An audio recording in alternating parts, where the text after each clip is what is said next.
Hi, I'm Lewis, also known as Skeffles, and welcome to my 27th devlog for my tower defense game, Project Torrim. Last week I finished off boss sprites and started a new level for the game since the last one was lost. Unfortunately, I left the level in a bit of a broken state. The nodes that enemies used to navigate the path were all wrong. Instead of following the path, they seemed to zigzag randomly along the level. Before getting into new development this week, I looked into this issue and it turned out it was a problem with how my levels are loaded. Tiles within the level are loaded from top left to bottom right, whereas objects in the level are loaded in the order they were added. I had added the pathfinding nodes as tiles rather than objects, so the enemies would try to navigate from top left to bottom right. So to fix this, I just had to remove those nodes and add them as objects instead. This worked a treat and had the enemies moving along the path just as expected. With this bug fixed, I'm going to kick off the development week with some minor changes to the level that I've wanted to do for a while. I'll catch up when I'm done.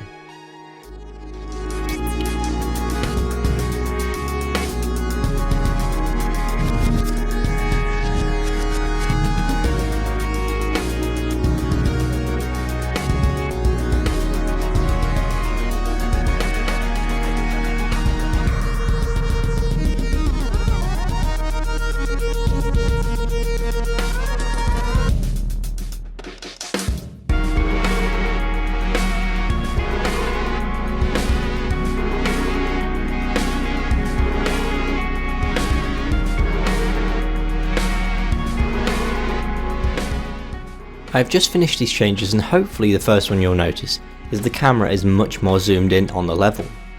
This is something I've wanted for a while so you can see sprites easier and make the level seem bigger. This was a bit more difficult to add since I had an issue with my camera which caused a few different bugs. This issue essentially boiled down to when the window resized it would reset the zoom to 1.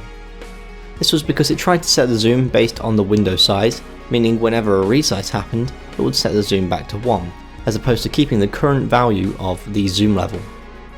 The other change I wanted to make was to introduce an animation to the bubbles around the level, since it will make the level feel alive and less static. To do this, I created a growing and popping animation for my bubble sprite, and then created a class to manage these different states. The basics of the bubble is that it waits for a random amount of time, at which point it grows. Once it's grown, it will loop an idle animation for another random amount of time, and then pop. Replacing all the bubbles in the level with this really adds some liveliness to the level that was missing before. Unfortunately, adding this wasn't as straightforward as I had hoped. I thought the animation sequence manager was broken, however when I looked into it a little bit more, it turned out there was another issue with the way level objects were loaded. Essentially, the level would load before the monogame load content phase, causing all level objects to double load, which messed up with the sequence manager, but once that was sorted, the sequences loaded just fine. I'm absolutely thrilled with how this turned out. What do you think of this bubble? Let me know in the comments below. With these changes complete, I want to finish off this week by adding a series of improvements and features from my ludum 47 game, Base Defender. I'll catch up when I've done that.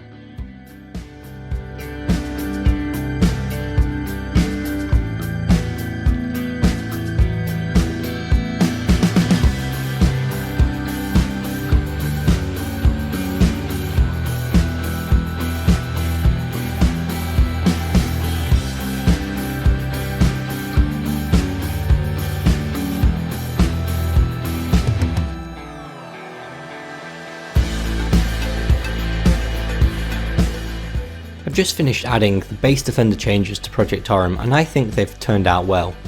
Some of these were minor code changes that I can't really show, such as additional constructors for the sound classes and pre-compilation statements for the level editor, but a few can be shown. First off is the settings menu background. This was necessary in Base Defender as the game background was black, and I figured bringing this over would be quite nice. Another change was for the tower projectiles. I really liked how the projectiles in Base Defender looked, so I ported them over. And finally, I tried to implement dust trails based on the enemy death particles in Base Defender.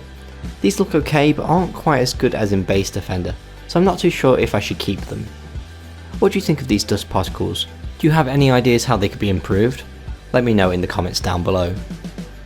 That brings us to the end of my development week. Like I said, I'm thrilled with the level changes and I'm happy to bring over all these Base Defender improvements. I'm just a little unsure about the dust trails. Next week I want to begin looking at game balance, potentially loading enemies and tower stats based on a spreadsheet, so hopefully that'll work out well. I hope you enjoyed watching this devlog for Project Torrim. Leave the video a like to let me know you did, and subscribe to keep up to date with the progress on the game. Thank you, and I'll see you next time.